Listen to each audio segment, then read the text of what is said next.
Ini sekarang kita dengan apa namanya? Apa? Kita lagi Dengan bukan mau healing sih ini mah. bukan. Saya mengantarkan AA yang Ya. seharusnya libur. Tapi kita mah emang healing terus ya, no ya. Iya, Setiap momen. setiap momen betul. Iya. Jadi nggak perlu yang kayak dicari-cari amat lah. Iya. Gak perlu Pokoknya cari-cari. harus selalu healing, harus selalu bahagia gitu ya. Iya Ya dong. Allah, kata mereka Pak, bisa lubang kan. Iya bener. Oke, kali ini kita akan membahas tentang eh, ada bahasa Sunda.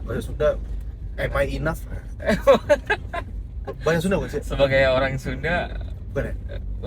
iya Sunda sih, itu itu. Sunda tingkat tinggi Oh, kali. oke, siap, ya. Atau mungkin justru tingkat yang rendah ya. Oh, justru malah di bawahnya. Ah, Iya, iya. kalau yang tingkat atas itu ya iya, kia gitu ya. Ya, kurang lebih gitu. Saya kan orang Sunda aja saya nggak tahu. Ya itu. Iya. Kita kan membahas saya pengen membahas itu. Jadi am I enough gitu. Jadi insecurity dan FOMO di kalangan khususnya kalangan anak-anak muda gitu ya. Iya. Jadi sekarang ini kan fenomena sosial media luar biasa ya. Jadi kayak apa ya?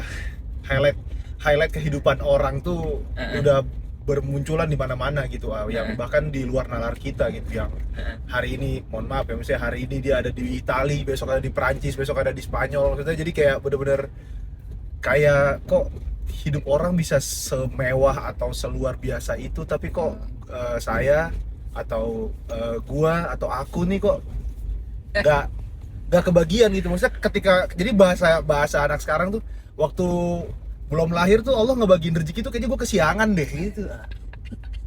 Gitu sama kayak ya, maksudnya mohon maaf ya, ada juga yang kayak ada orang yang pendek bilang waktu pembagian tinggi gue kesiangan, waktu pembagian apa gue lagi di mana gitu loh. Jadi sudah sampai di sana gitu jokesnya Bukannya gitu. kadang-kadang beruntung juga kita kalau apa datang agak telat tuh kan jadi nggak kepilih jadi KM gitu bang. Iya, itu juga sebenarnya jadi ini karena kayak gitu. Tapi kan kalau di dalam konsep ujian yang datang telat duduk di depan.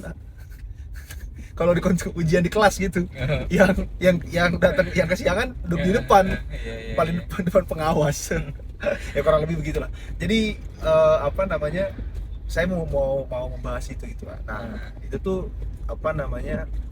Fenomena ini tuh mengetahui nggak sih, dan menghadapi nggak sih anak-anak itu curhat sama atau gimana gitu. Ya karena A juga tidak punya medsos ya. Ya. Ya sebenarnya sih A punya medsos, tapi kan itu medsos lembaga ya nggak dikelolanya sama kalian juga. Iya betul. Dan A juga jarang nongkrongin juga. Iya. Jadi emang mayoritas saya mengetahui informasi itu langsung dari jamaah kan. Oh, tapi punya WA channel. WA channel, tapi Iya sih. kan itu sifatnya satu arah ya. Satu arah betul. Heeh, Betul. gitu. Jadi A ngisi di situ. Mm-mm. Ya walaupun 16 sejauh ini seminggu sekali kan orang-orang yang konsultasi datang tuh banyak ya, no? Iya. Hampir tiap hari ada yang via KUA, ada yang via itu lewat admin Heeh. gitu. Curhat. Oh, curhat-curhat gitu. Jadi itu cara mengupdate dan memang dari situ itu juga sama, no. Atau belajar juga ke mereka, jadi memahami kondisi saat ini itu kan, masya Allah gitu, anak-anak muda zaman sekarang Siap. gitu. Kita memahami dari sudut pandang mentalitas ya, Iya. terus juga kita bedah gitu kan. Ya intinya itu real, terlepas dari bagaimana kita buat segmentasi. Oh ini yang dialami anak zaman sekarang usia segini gitu kan. Iya. Kan nanti ada juga yang di usia segini anak zaman dulu gitu. Isu segini artinya dulu. Heeh. Ya. Yang pasti udah beda banget sih, no, Iya. gitu. Dan A juga memahami, belajar untuk terus memahami. Oh iya, memang ada dalam tanda kutip ya, kita bisa memaklumi bagaimana mereka bisa ada di situasi seperti ini ya. FOMO, insecure Iya. gitu. Terus kayak selalu ingin divalidasi terhadap apapun yang sedang mereka rasakan. Betul. Kayak gitu ya. Betul. Dan memang sebenarnya kan apa namanya? Ya nggak bisa dicegah juga gitu loh. Maksudnya ya Iya. orang bebas kan mau upload apa, mau dia mau posting apa gitu kan, segala macam. HP-nya punya dia, tangannya punya dia. Iya, tangan-tangan dia, paket-paket dia, wifi dia juga nah, Iya. gitu. Jadi Terus gimana tuh? Apa ya memang yang sedang mengganjal gitu ya? Mungkin ada beberapa hal yang belum A pahami kali. ya sebenarnya sih Belok kanan, mohon maaf. oh, oke. Jauh. Iya sih. Iya, jadi kalau apa namanya? Aduh, lumayan ya. Lumayan. Tonton bisa ngeliat ya goyangannya ya. Iya, agak-agak dombret ya teman-teman ya. Iya. Nah itu sebenarnya kan memang itu tadi ya. Jadi memang ya itu sebenarnya kan ini fenomena udah lumayan lama ya, kurang lebih mungkin 10 sampai 15 tahun lah dari zaman saya masih kuliah juga gitu kan. Maksudnya sudah mulai, walaupun memang saat itu Instagram tuh ya baru-baru 3-4 tahun lah gitu, jadi masih belum. Kalau sekarang kan benar-benar emang sudah luar biasa gitu, ada fitur Instagram Story, ada, jadi orang semakin mudah gitu untuk apa ya, difasilitasi lah untuk posting untuk apa gitu. Jadi nah kalau ya apa namanya, yang saya lakukan sih sebenarnya, kalau saya pribadi misalnya ini kanan apa kiri ya? Ke kiri. Oke. Kalau yang saya pikirkan kan sebenarnya ya saya hanya bisa menahan diri saya gitu kan, maksudnya untuk tidak buka, untuk tidak apa gitu kan. Walaupun memang sebenarnya susah untuk saat ini tidak buka sosial media tuh susah gitu, kayak Ya betul. otak kita sudah tersetting buka HP langsung masuk sosial media gitu. Soalnya Buka emang HP. kalau generasi kalian kan itu lingkungan apa, media sosial tuh udah jadi lingkungan sosialnya gitu no. Iya, betul Nah. betul.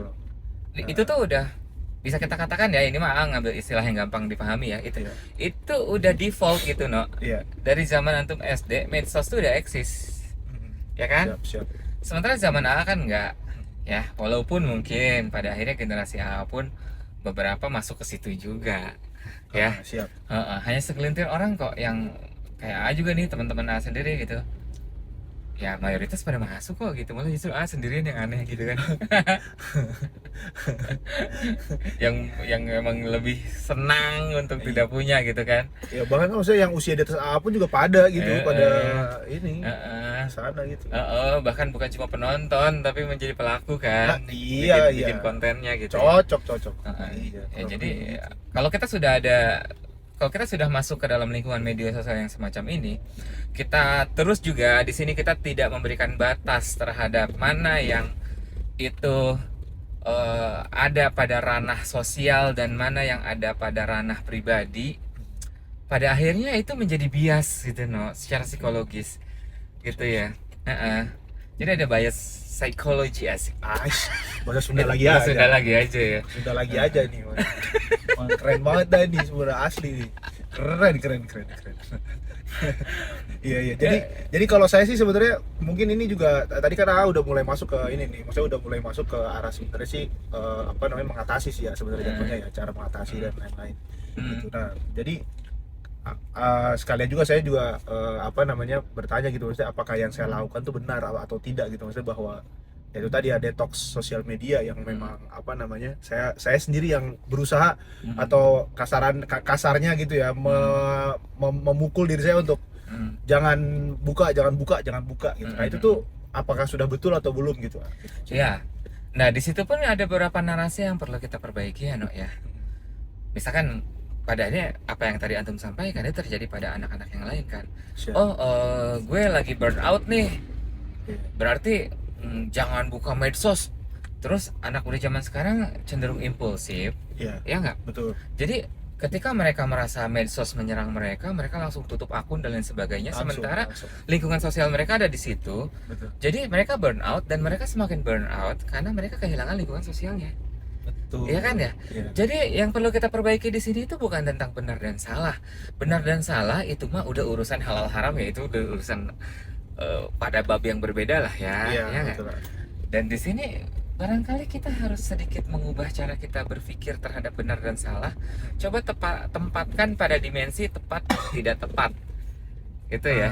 Betul. Nah, Karena ini bukan ranah benar dan salah, No. betul. Ya nggak? Ya. Kalau benar dan salah itu dia udah saklek sifatnya, udah nggak bisa ditawar-tawar lagi. Ya. Ya kan? Betul. Nah, kita pindahkan ini, kalau dalam lingkungan sosial itu, dalam aspek muamalah yang dilihatnya itu adalah kemaslahatannya. Makanya di sini harus kita pindahkan ke tepat dan tidak tepat, Nah, ya nggak? itu dibedakan tuh teman-teman ya, maksudnya benar dan Ya, salah dengan benar dan salah dengan tepat dan tidak tepat gitu. karena bisa jadi buat AA ini benar dan ini tepat, tapi buat teman-teman benar sih, tapi nggak tepat.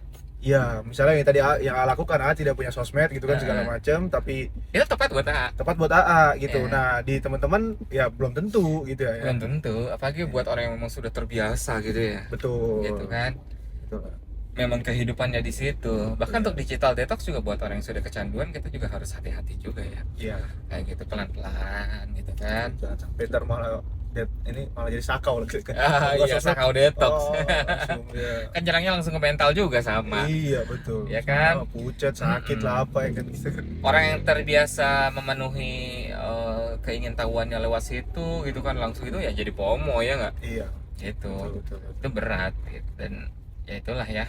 Makanya benar-benar bijak lah, no. Memang satu sisi A juga tidak bisa menampik, ada beberapa situasi di mana kita misalnya para dai, mubalik atau ulama, kita secara pengetahuan agama oke, bagus, luar biasa gitu ya, no ya.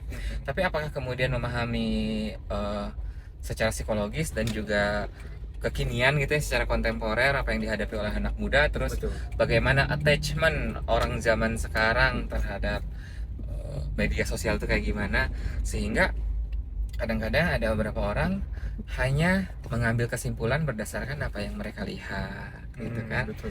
tidak begitu mendalami, oh ini itu sebenarnya titiknya ada di mana sih, kenapa sih percabangan mental ini bisa muncul dan munculnya pada saat apa gitu ya. Betul.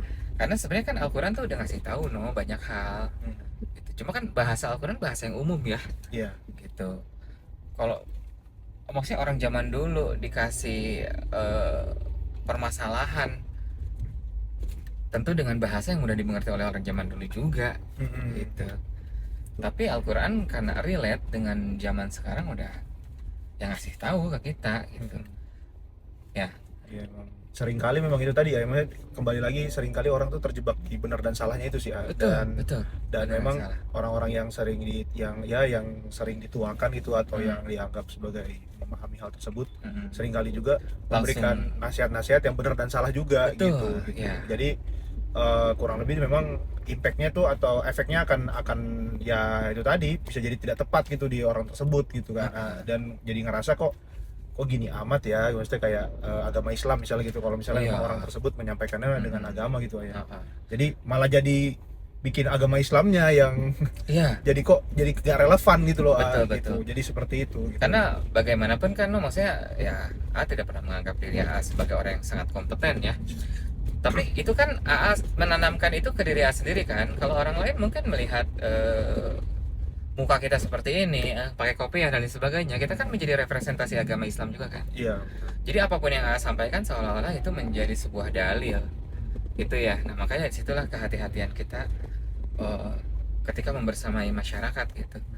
Jadi kalau kita langsung apa ya, memberikan hal-hal yang seperti itu, nanti mereka terjebak gitu. Dan makanya di sini juga kita ngelihat banyak anak muda yang kemudian jengah ya kalau udah nyampe ke agama tuh bawaannya berat lah gitu. Iya. Gue tuh kayak salah aja kalau ada di situ gitu kan. Iya, betul. Kayak gitu kan. Jadi begitu gitu. Padahal kan justru agama itu, Allah itu kan justru yang paling mampu memvalidasi semua hal ya. Kayak gitu no. Nah kita balik lagi ke masalahnya tadi kan. Apalagi kita ya anak muda yang terbiasa main medsos, otomatis akan menumbuhkan karakter impulsif ya. Ya, betul lah, karakter mungkin kalau teman-teman yang kurang familiar dengan kalimat impulsif itu mungkin lebih ke instan. Jadi instan. Iya, jadi kayak ngelihat kok orang pada punya ini, orang pada punya itu, orang sudah begini, orang sudah begitu. Jadi langsung gitu, kayak kalau kita nggak ada di posisi mereka, kita nggak sukses. Jadi instan gitu kan. Iya, Pikirannya betul. instan, terus apalagi ditambah anak-anak kecil kok udah pada lulus SMA udah pada punya segitu hartanya, pencapaiannya sampai di mana gitu-gitu. Jadi semakin instan aja gitu. Betul. Gitu, Padahal seringkali kurang apa yang ditampilkan itu pun bukan sebuah kejujuran ya. Betul. Dan ya itu tadi memang kan sosial media, Instagram, TikTok apapun itu kan dimunculkan untuk highlight kehidupan kita. Nggak mungkin highlight kehidupan yang tunjukin yang buruk. Iya sih. Pertandingan sepak bola aja teman-teman, kalau teman-teman nonton yang dimunculkan highlight di YouTube dalam waktu 3 menit itu tuh semuanya yang bagus-bagus, nggak mungkin yang lagi istirahat 15 menit nggak mungkin tunjukin dong. Lapangannya kosong hijau gitu kan nggak mungkin ya. Gitu.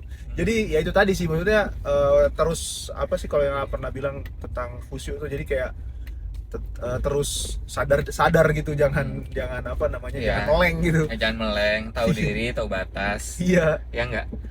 kurang lebih Gitu, seperti itu. Saya nih Al-Quran nih kayak Quran surat An-Najm kan 39 tuh. Teman-teman nanti kalau ada waktu silahkan dibuka dikit-dikit ya enggak? Yoi. Ya kan? Dikit-dikit. Itu kan ngasih tahu ke kita, ngasih sebuah bimbingan spiritual, ngasih tahu ke kita supaya kita tuh nggak gampang disakiti oleh realita gitu kan ya. Yoi. Ya. Betul. Di situ jangan pernah kita berfokus pada hasil kan, tetapi berfokus pada ikhtiar. Ikhtiar itu apa sih? Ikhtiar kan proses ya bang. Itu Iya kan? betul. Jadi ternyata ikhtiar itu vokal poinnya gitu. Sementara media sosial itu kan seringkali hanya berfokus pada hasil highlight gitu kan. Nih gue nih pencapaian udah begini, Iya. ya kan? Betul. Kagak tahu kita itu pencapaiannya dapetnya dari pinjol, dari apa gitu kan? Betul. Kayak gitu. Dibilang hasil punya mah punya ya. Tapi kita nggak pernah tahu cara belinya. Betul. Apa yang diambil dari dia. Betul. Segala macam. Iya no. Iya. Rasulullah tuh udah ngasih tahu no dari zaman dulu gitu kan. Nanti nih tanda akhir zaman itu adalah banyak orang anak muda sukses dan sukses muda gitu. Sukses muda itu dalam artian muda itu kan berarti usianya pendek. Pendek. Berarti kesuksesannya itu pendek gitu. Tapi ada juga yang memang anak muda sukses. Ya. Kayak gitu. Jadi hadis ini tuh ngasih tahu ke kita kalau ada anak muda sukses, jangan dilihat kesuksesannya aja, tetapi lihat dulu nih latar belakangnya. Karena kita perlu waspada no kalau ada anak muda sukses. Itu mungkin kalau caranya memang oke, masya Allah itu keren banget, luar biasa ya. Tapi kalau caranya instan, hati-hati. Kayak gitu ya nggak? Betul. Hati-hati kita. Misalnya nih, mohon maaf nih, baru lulus SMA, kita lulusnya bareng, tiba-tiba kok dia punya mobil ya? Nah, kayak gitu. tuh. Nah, keanehan seperti itu kita harus lihat dulu. Bukan untuk menghujat orang tersebut ya. Bukan. Gitu. Cuma untuk membuat kita harus membuat kita tetap waras gitu ya. Betul, ya. tetap waras, tetap khusyuk. Tapi kalau kita fokus ke mobilnya, kita cemburunya nauzubillah. Bukan main. Iya kan? Umur sama ya. Kita mau banting tulang gitu kan ya. Banting tulang buat makan aja juga kadang suka. Bukan buat kerjanya, bukan. Nyari kerjanya. Nyari. Yang satu udah punya mobil, yang satu masih nyari kerja. Pasti goyang gitu, mental goyang. Betul, betul. Tahu-tahu berapa bulan kemudian orang tersebut bunuh diri, nggak bisa bayar cicilan. Nauzubillah. Ya kan? Ya. Nggak pernah tahu gitu ya. Nggak pernah tahu kita itu. Betul. Nah, makanya hal-hal semacam ini teman-teman ya, kita perlu tahu dulu nih. Tadi tuh ya, Quran surat An-Najm 39. Itu kayak ngasih kita warning ya, ngasih kita lampu merah gitu kan. Betul. Bukan Gitu. kuning lagi ya. Lampu merah. Untuk berhenti. Untuk stop. Gitu kan. Kan? Betul. Pokoknya kalau kita ngelihat ada pencapaian-pencapaian yang seperti itu, misalnya jangan langsung kemakan, ya nggak? Betul. Gitu. Terus harus sadar diri dulu, jangan langsung impulsif, gitu. Karena bisa jadi pencapaian kita dalam beberapa situasi itu jauh lebih besar. Gitu. Tadi depan kita belok kanan ya. Oke. Misalnya ya sesuatu hal yang mungkin tidak bisa kita banggakan dan tidak bisa kita share di media sosial adalah betapa sabarnya kita dengan segala keterbatasan kondisi yang kita punya untuk tidak menginginkan pencapaian-pencapaian tadi yang bisa di-share di media sosial gitu, no? Betul. Iya nggak? Betul lah. Ya. Iya. Karena kalau kita menggunakan cara-cara yang nggak bagus, bisa-bisa aja sih. Ya Bisa kan? teman-teman dapat kan? Dapat. Nah, nih mohon maaf nih ya, langsung nanya ke antum aja. Antum ngeredit mobil sekarang bisa nggak? Kadang bisa. Bisa kan? Bisa. Tapi apakah itu perlu dilakukan? Tidak ya, karena kan kita butuh ya karena buat kebutuhan kita. Betul. Di depan belok kiri. Gitu. Jadi kalau tujuannya emang biar kelihatan sama orang bisa kan? Bisa. Bisa banget. Bisa. Ya, Iya bisa itu. Iya. Yang beli mobil mehong dengan cicilan yang maksain juga bisa kan? Bisa, insya Tapi Allah. abis itu Insya mati gitu ya. Iya, ya abis itu boro-boro beli beras ya. Kita ganti dengan apa kayak Iya. rerumputan Iya, kan? ganti Makan apa? Serat, Masya Makan Allah. serat, Masya Allah. Tetap aja gengsinya gede. Serat rumput gajah lu makan serat. Rumput gajah. Tahu-tahu tahun depan kita udah masuk daftar kurban. Masuk. Iya, jadi herbivora saya. Aduh, Astagfirullahaladzim. repot. Iya kayak gitu tuh. Ini bercanda teman-teman ya, Iya. jangan nggak serius. Iya. Coba poinnya di situ ya, No ya. Nah, Jadi itulah banyak banget racun gitu kan. betul. Makanya kita datang ke pengajian, terutama pengajian yang memang mengajarkan kita untuk tetap waras lah ya. Iya, betul. Butuh banget tuh zaman sekarang, No. Iya, karena memang itu tadi ya, maksudnya kan ya kalau kita kan setiap minggu ya, maksudnya kita ada kajian. Kajian. Jadi kalau apa namanya, setidaknya itu dalam 7 hari, 6 harinya udah nggak waras nih. Ya diwarasin 1 hari lah ya. Iya, maksudnya Jadi bekal buat kita. iya gitu. Mungkin teman-teman udah pada sering lihat lah kalimat-kalimat apa recharge my soul atau recharge your soul apa gitu-gitu. Ya saya nggak akan menggunakan bahasa yang sama. Cuman intinya ya kayak gitu teman-teman. Karena setidaknya ada 1 hari di mana kita tuh waras gitu kan. Jadi waras untuk menghadapi 6 harinya itu. Gitu. Karena kalau misalnya ya mohon maaf ya, misalnya nggak ada tempat untuk mewaraskan diri gitu. Bayangin selama 7 hari tidak waras teman-teman. Iya. Ya, karena begini. Di sini kita kesini dulu ya, No. Oh. Ya, berhenti dulu di sini. Oke. Ya paling itu teman-teman ya. Pokoknya harus recharge kita itu ya. Bukan recharge Fredrickson ya. Bukan teman-teman ya, bukan, dan nggak perlu juga beli kepala charger, beli kabel, jangan ya, nggak usah ya kan. Recharge hati, pikiran, hawa nafsu pikiran, kita. betul, hawa nafsu, terus itu tadi teman-teman untuk bisa menemukan jalan yang tepatnya itu, karena kan masing-masing tiap orang beda-beda kan untuk hal ini. Itu aja kali ya. Ya, Lebih seperti itu, kita udah sampai di 22 menit coba. Mudah-mudahan teman-teman mau nontonnya. Bantu lah. Iya. Ya, teman-teman yang bantu tonton ya. Dah, itu aja kali ya. Ya. Oke, sampai jumpa di topik selanjutnya. Dadah.